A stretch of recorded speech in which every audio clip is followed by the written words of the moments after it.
So this morning was kind of extraordinary. The president walks out of the White House and goes straight over to the media.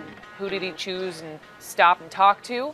His favorite TV channel, Fox News. And talk he did for 49 minutes on a wide variety of topics, everything from his recent trip to Singapore to former cabinet members to how many televisions are on board Air Force One. So fucking what?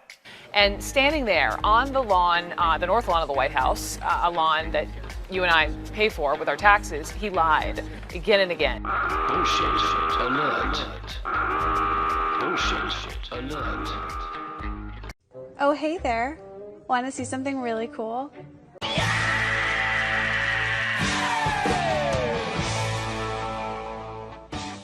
And so today we got to call him out. So let's go through it. First on North Korea. Hey, he's the head of a country, and I mean he's the strong head. Don't let anyone think anything different. Right. He speaks and his people sit up at attention. I want my people to do the same. Kim's people sit up at attention because they fear imprisonment and murder. Kim ordered 340 people to be executed in his first 5 years. About 140 were government officials. That is all according to this 2016 report from the Institute for National Security Strategy. And the whole "my people" bit, as the president said, are Americans who have the right to freedom and liberty and the pursuit of happiness. It's a joke, dumbass. When later challenged on those comments, the president said he was joking. Uh-oh, retard alert. Retard alert, class. Next, the Inspector General report. Remember, this was 18 months in the making. It was a deep look at how the FBI handled or mishandled the Clinton email investigation. And this morning, President Trump said this. I think that the report yesterday, maybe more importantly than anything, it totally exonerates me. There was no collusion. There was no obstruction. And if you read the report, you'll see that. No part of the 500 pages in the report addresses Trump's guilt or innocence in the Russia investigation.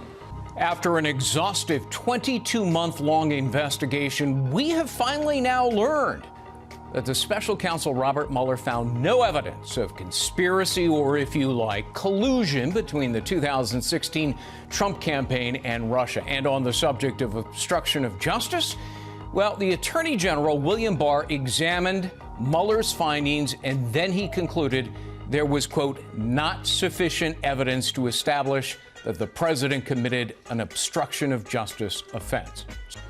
Lastly, on immigration here, and this administration's policy that is whipping children from their parents at the border here, once again, he's the president. The children can be taken care of quickly, beautifully, and immediately. The Democrats forced that law upon our nation. I hate it. I hate to see separation of parents and children. Fact, there is no federal law on the books requiring family separation, as factcheck.org states, quoting them. Instead, it is this administration's decision to criminally prosecute all immigrants who cross the border illegally that will cause children to be separated from their parents. HHS has to take custody of those children before they can be placed with sponsors in the United States. That's by law.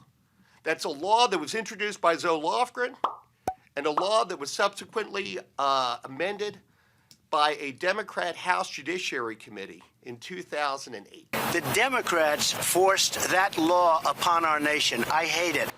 Fact, there is no federal law on the books requiring family separation. So FORA started out as a 1997 agreement between immigration activists and the Clinton administration regarding the detention of unaccompanied minors at the border. However, over time, this settlement has been greatly expanded to include more people, and the original language of people from the Clinton administration indicates that they knew exactly what they were doing when they signed this agreement.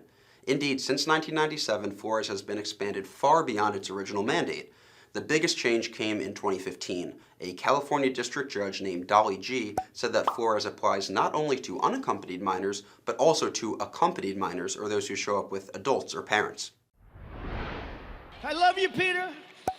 I love you too, Lisa. Lisa, I love you. Lisa.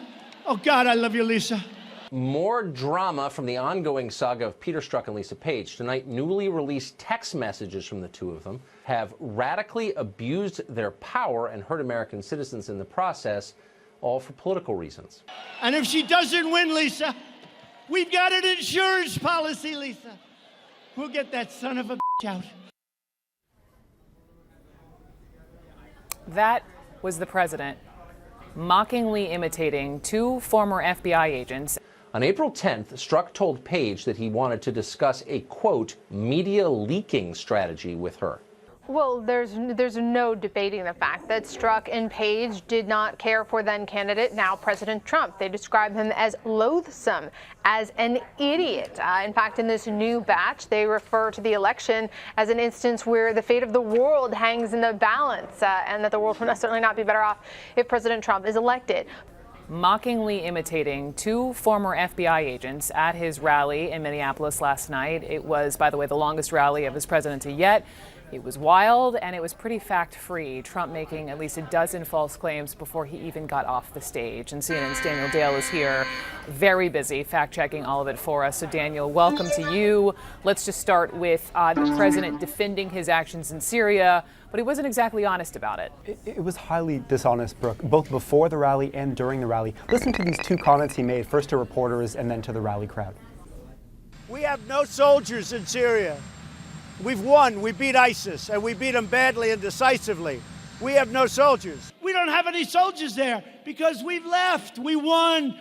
There are American soldiers in Syria, 1,000 American soldiers in Syria. 1,000 American soldiers in Syria.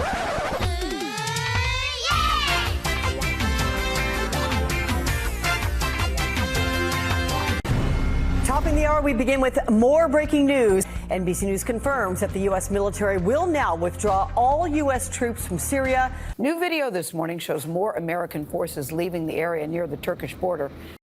American troops have begun pulling back in northern Syria under an order from the White House. And so this is the president saying there are no American troops in a place where there are 1,000 American troops. This is You're a fucking idiot. The U.S. out, Russia in. Tonight, these photos show Russian forces moving into northern Syria as U.S. troops evacuate. This is egregious deception, Brooke.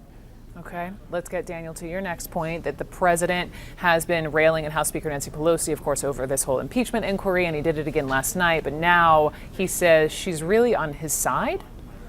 This was confusing. So Trump has been blasting Congressman Adam Schiff for a sort of confusing paraphrase.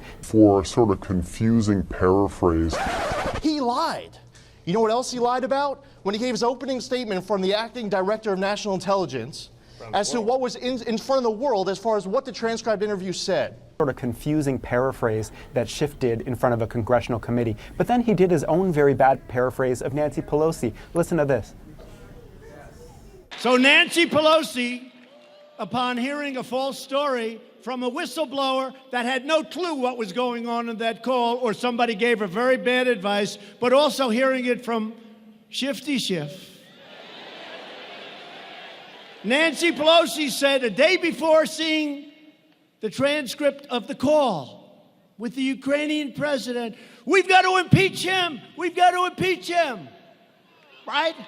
And then she saw the call and she said to her people, what the hell? Nobody ever told me this was the call. But she keeps going anyway. That is not what Nancy Pelosi said after the White House released the rough transcript of the call. That is not what Nancy Pelosi said after the White House released the rough transcript of the call. After the White House released the rough transcript of the call. There was no sign she said or thought anything like that. Her statement on the call said that Trump had undermined national security, undermined the integrity of elections. She likened it to a shakedown attempt. I haven't seen it, so. I've just come from our own meeting.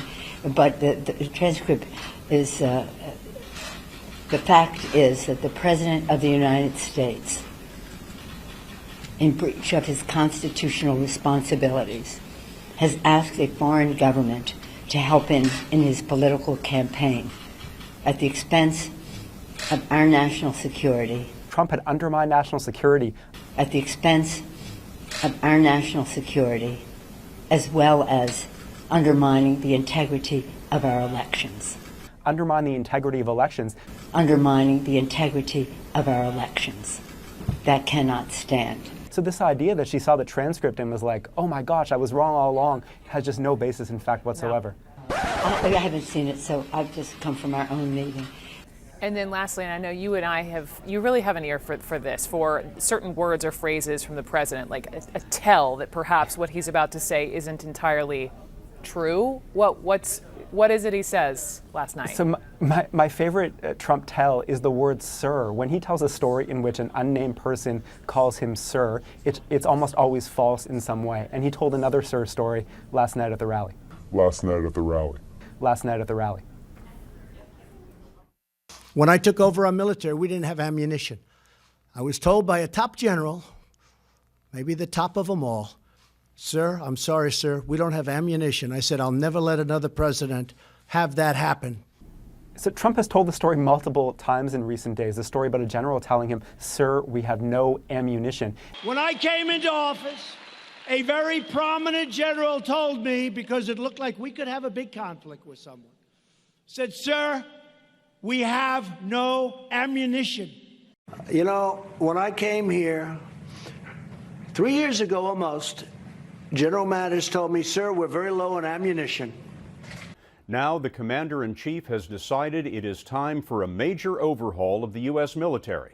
At the Pentagon today, President Obama announced plans for a leaner fighting force while maintaining America's military superiority.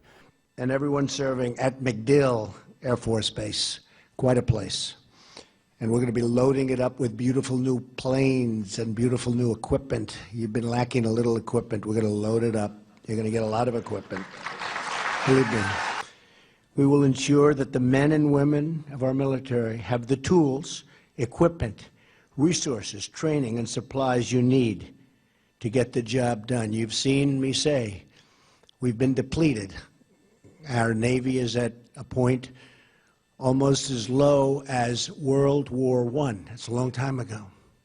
It's a long time ago. It's not going to happen anymore, folks. It's not going to happen anymore. Not with me. Clearly, I mean, we have a military which is smaller now than it has ever been since World War I. The Army is smaller. It's less ready. It's only 1/3 of our brigade combat teams are ready. We are short our ships and our Navy. Our Navy is smaller than it's ever been since World War II, and the average age of our Air Force aircraft is 27 years old. And so clearly the military has been depleted over the last 8 years and needs to be rebuilt. Having said that, they've been squeezed pretty hard over the last 4 years so that all the easy, low-hanging fruit has been pruned. And so now I think it's time that we really need to take a serious look at rebuilding our military. Now, thanks to more than $2.5 trillion worth of investment in our military, we have more ammunition, more missiles, more rockets, more tanks, more fighter jets, and more of everything else than we've ever had before. Now, there was indeed a shortage of certain munitions early in Trump's presidency because of the intensity of the anti-ISIS bombing campaign, but the idea that the American military had no ammunition is obviously complete nonsense. Sir, it was a double sir. Daniel Dale, thank you very much for all of your fact checking. I know it keeps you busy.